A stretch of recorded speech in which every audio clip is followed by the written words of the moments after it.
اعوذ باللہ من الشیطان الرجیم بسم اللہ الرحمن الرحیم وَاتْلُو اور پڑھیے علیہم ان پر نبأ خبر نوح علیہ السلام کی۔ اللہ تعالیٰ نبی پاک صلی اللہ علیہ وسلم سے فرما رہے ہیں کہ نوح علیہ السلام کی خبر پڑھ کے سنائیں۔ اس کالا جب انہوں نے کہا تھا لِقَوْمِهِ اپنی قوم سے، یا قومی اے میری قوم، ان کانا اگر ہے کابورا اگر ہے گراں، علیکم تم پر مقامی میرا کھڑا ہونا، میرا قیام کرنا، و تذکیری اور میرا نصیحت کرنا بھی آیات اللہ اللہ کی آیات کا، فعلی اللہ تو اللہ پر توکلت میں بھروسہ کرتا ہوں، فاجمعوا تو تم جمع ہو جاؤ، امرکم اپنے کام پر اپنے معاملے پر، وشرکاءکم اور تمہارے شریک بھی۔ یہاں پہ یہ دیکھیں کیا بتایا جا رہا ہے کہ نوح علیہ السلام نے جب اپنی قوم کو تبلیغ کی، اللہ کا پیغام آگے پڑھ کے سنایا، انہوں نے ساتھ یہ بھی کہا کہ کیا تمہیں میرا یہاں پہ تبلیغ کرنا تمہیں اتنا برا لگتا ہے؟ میں تمہیں اللہ کا کلام پڑھ کے سناتا ہوں اور اللہ کی وحی طرف سے جو مجھے وحی نازل ہوتی ہے وہی تمہیں آگے نصیحت کرتا ہوں، لیکن وہ نوح علیہ السلام کی بات کو نہیں مانتے تھے۔ دیکھیں ایک آیت ہے، اتنی سے ایک آیت کے اندر اللہ تعالیٰ نے، حالانکہ انہوں نے کتنی تبلیغ کی، 950 سال سوچیں، اور یہاں پہ دیکھیں ہم ایک چھوٹا سے ایک لائن کے اندر یا ایک آیت کے اندر ان کا پورا واقعہ یعنی کہ بتایا جا رہا ہے۔ بات اتنی سی ہے لیکن ہم سب جانتے ہیں کہ وہ 1000 برس ان کی عمر تھی اور 950 سال تبلیغ کی تھی، لیکن ان کے اوپر سب سے کم لوگ ایمان لے کے آئے، 72 یا 80 لوگ آتا ہے کہ وہ ان کے اوپر ایمان لے کے آئے، اور اتنے سال انہوں نے تبلیغ کی۔ اور یہاں پہ بتایا جا رہا ہے کہ تم میری بات میری نصیحت نہیں مانتے تو کیا کرو، فَأَجْمِعُوا أَمْرَكُمْ تم جمع کرو اپنے کام، یعنی کہ جو تم نے میرے بارے میں تدبیر کرنی ہے، جب میرے بارے میں کچھ بھی مکر کرنا ہے، برا کام کرنا ہے، وہ میرے ساتھ کرنا چاہتے ہو کرو، وَشُرَكَاءَكُمْ اور تمہارے شریک بھی مل جائیں، تم بھی مل جاؤ اور تمہارے شریک بھی مل جائیں، ثم پھر لا یکن نہ رہے امرکم تمہارا کام، علیکم تم پر غمتن تمہارا کام جو ہے اس پر تمہیں کوئی شبہ نہ رہے، یعنی پکا کام کر لو، ٹھیک ہے؟ جو میرے خلاف حربہ اختیار کرنا ہے، وہ مکر کرنا ہے، وہ اس کو پکا کر لو، ثم مقدو پھر فیصلہ کرو الیہ طرف میری، پورا کرو طرف میری، ولا تنصرون اور مجھے ڈیل نہ دو۔ کتنی بڑی بات کر رہے ہیں کہ تم سارے اکٹھے ہو جاؤ، جتنے میرے خلاف ہو سارے کے سارے اکٹھے ہو جاؤ، اپنے شریکوں کو بھی اپنے معبودوں کو بھی اپنے ساتھ ملا لو، اور جو میرے خلاف تم نے سازش کرنی ہے وہ کر لو، اور مجھے ڈیل نہ دو، ٹھیک ہے؟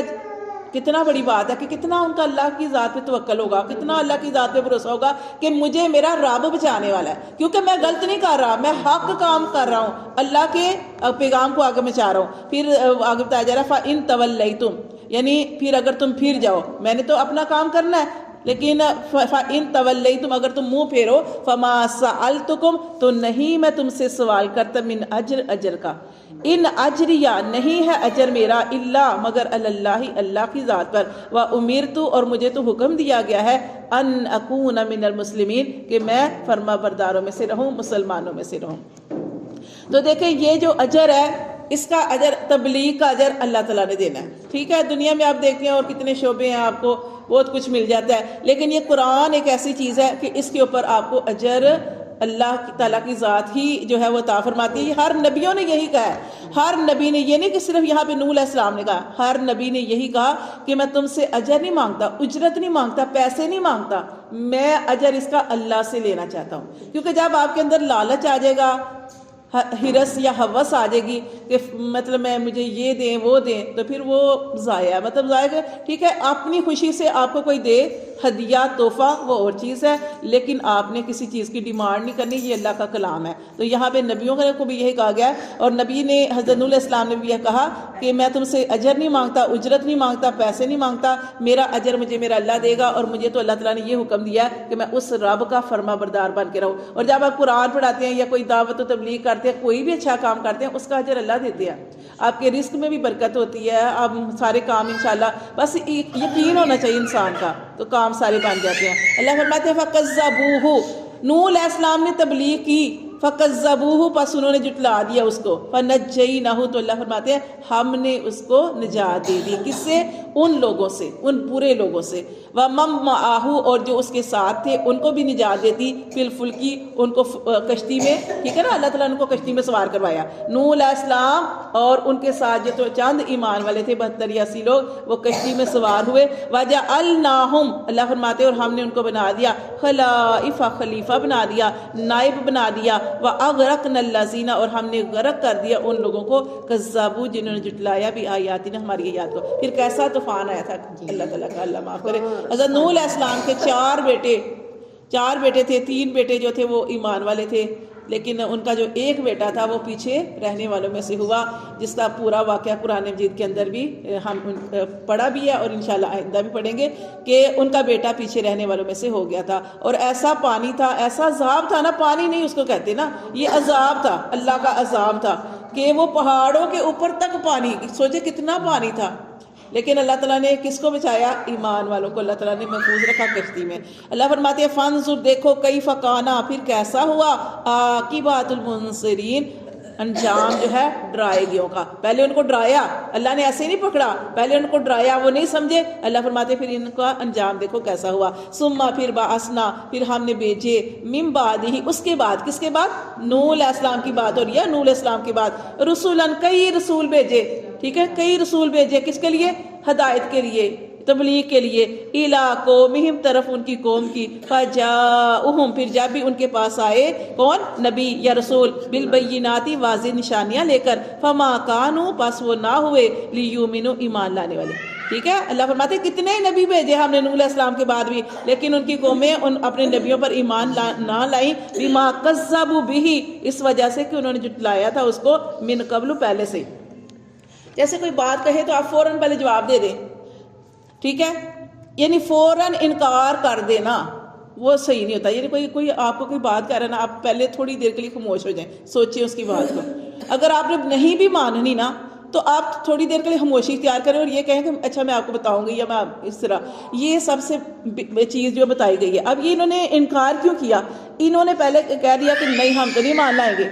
ٹھیک ہے، اس کے بعد پھر انہوں نے کہا، اللہ فرماتے آپ یہ لفظ بار بار قرآن کے اندر پڑھتے ہیں کہ وہ ایمان لانے والے نہیں ہوئے من قبل پہلے سے انکار کر دیا۔ آپ پہلے انکار کر دیں گے، دوسری دفعہ پوچھو گے وہ اپنی بات پہ اڑے رہیں گے، تیسری دفعہ، کیونکہ وہ پہلی دفعہ جو ہوتی ہے غور و فکر کرنا تو یہ چیز ہدایت کا ذریعہ بن سکتی ہے، لیکن پہلے انکار کر دینا یہ ٹھیک نہیں ہوتا۔ تو اللہ تعالیٰ نے فرمایا فما کانوا لیؤمنوا بما کذبوا بہ کہ نہیں وہ ہوئے ایمان لانے والے من قبل اس سے پہلے، جب ایمان لانے والے نہیں ہوئے اپنی بات پہ اڑ گئے، اللہ فرماتے ہیں کذالک نتبع اسی طرح اللہ پھر مہر لگا دیتا ہے، دلوں کے اوپر مہر لگا دیتا ہے، کانوں پہ مہر لگا دیتا ہے، آنکھوں پہ مہر لگا دیتا ہے کہ یہ ہاتھ یہ بھی اچھے کام نہیں کر سکتے، کان آنکھ یہ سارے اللہ نے جو دل دیا ہے ان کو پھر ہدایت نصیب نہیں ہوتی۔ اللہ فرماتے ہیں پھر اللہ کی طرف سے مہر لگ جاتی ہے علی قلوب المعتدین، سرکشی کرنے والوں کے دلوں پر اللہ تعالیٰ اسی طرح مہر لگا دیتے ہیں، اللہ معاف کرے۔ تو یہ اس لیے اللہ تعالیٰ جب بھی کوئی بھی بات ہو، جیسے کوئی آپ سے کوئی بھی بات کر رہا ہے، اچھی بات کر رہا ہے، بری بات کر رہا ہے، کچھ بھی کر رہا ہے، فوراً سوچا کرے کیا اس کا کیا جواب ہونا چاہیے، خاموشی کا اختیار کیا کرے، فوراً سے کسی چیز کا جواب نہیں دینا چاہیے، کیونکہ جب ہم ایک دم فوراً سے غصے میں جواب دے دیتے ہیں نا تو پھر کیا ہوتا ہے کسی وقت وہ اس کا جواب وہ نہیں ہوتا، یا بعد میں ہم شرمندہ بھی ہوتے ہیں کہ ہمیں اس طریقے سے نہیں کہنا چاہیے تھا، لیکن ہم اس بات پہ اڑے رہتے ہیں۔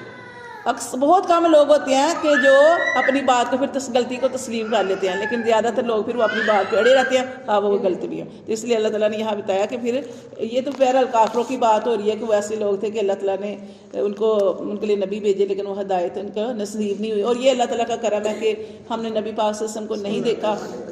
اور قرآن کو ہم نے ایسے ہی دیکھا ہے 2 جلدوں کے درمیان، تو پھر بھی ہم اللہ تعالیٰ کا شکر ہے کہ نبی پاک صلی اللہ علیہ وسلم پر ایمان لاتے ہیں، قرآن کا احترام کرتے ہیں، جمعے کا احترام کرتے ہیں، یہ ساری چیزیں بہت بڑی اللہ تعالیٰ کی سعادت ہے، خوش قسمتی ہے ہماری کہ وہ ان کو ہفتے کا دن ملا تھا کہ خود مانگ کے لیا تھا کہ اللہ ہمیں ہفتے کا دن دے، ہم عبادت کریں گے،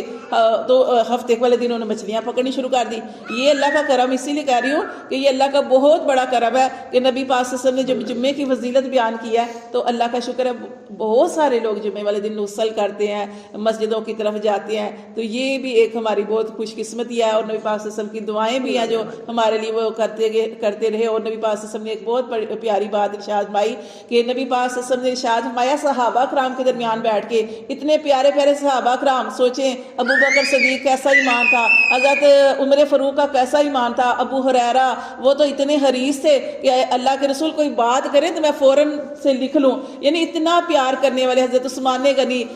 سب ہی صحابہ کرام جو تھے، حضرت علی وغیرہ، تو مطلب اتنی محفل کے اندر آپ سے نے کیا ارشاد فرمایا، کاش کہ میں اپنے بھائیوں سے ملتا، اتنی پیاری بات فرمائی، کاش میں اپنے بھائیوں سے ملتا۔ صحابہ کرام آپ سے محبت کرنے والے، آپ کے اوپر جان نچھاور کرنے والے، وہ کہنے لگے کہ اللہ کے رسول ہم آپ کے بھائی ہیں۔ آپ نے فرمایا نہیں نہیں، تم میرے بھائی نہیں ہو، تم تو میرے صحابہ ہو۔ صحابہ کیا ہوتے ہیں؟ جنہوں نے نبی پاک صلی اللہ علیہ وسلم کو اپنی آنکھوں سے دیکھا۔ آپ نے فرمایا تم تو میرے صحابہ ہو، میرے بھائی تو وہ ہے جو میرے بعد آئیں گے اور کتاب کو 2 جلدوں کے درمیان پائیں گے اور میری ہر بات پر ایمان لائیں گے، تو آپ نے فرمایا وہ میرے بھائی ہیں، کاش میں ان سے ملتا۔ کتنی بڑی فضیلت ہے اس امت کی کہ یہ واقعی کتنی سعادت